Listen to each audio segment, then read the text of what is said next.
જૂનાગઢમાં લિસ્ટેડ બુટલેગરના પોસ્ટરો લાગ્યા છે। ધીરેન કારિયાના જૂનાગઢમાં પોસ્ટર લાગ્યા છે।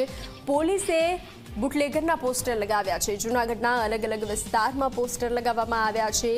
ધીરેન કારિયાને વોન્ટેડ જાહેર કરવામાં આવ્યો છે। એપ્રિલ 2025માં ધીરેન કારિયા સામે ગુજસિટોકનો ગુનો નોંધાયો હતો। છેલ્લા ઘણા સમયથી ધીરેન કારિયા પોલીસ પકડથી દૂર છે। ધીરેન કારિયા અને ટોળકી સામે નોંધાયેલા અસંખ્ય ગુનાઓ છે। તો ધીરેન કારિયાની માહિતી આપવા માટે પોલીસે અપીલ કરી હતી। માહિતી આપનારનું નામ ગુપ્ત રાખવામાં આવશે।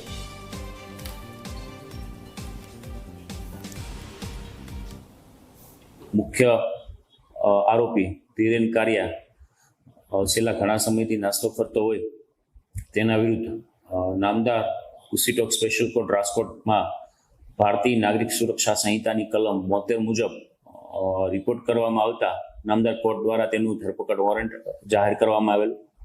આમ છતાં પણ આરોપી મળી ન આવતા આગળના સ્ટેજે તેના વિરુદ્ધ BNSSની કલમ 82 મુજબ જે વોરંટ એટલે કે ફરારી જાહેરનામું છે એ ઇસ્યુ કરવામાં આવેલું છે।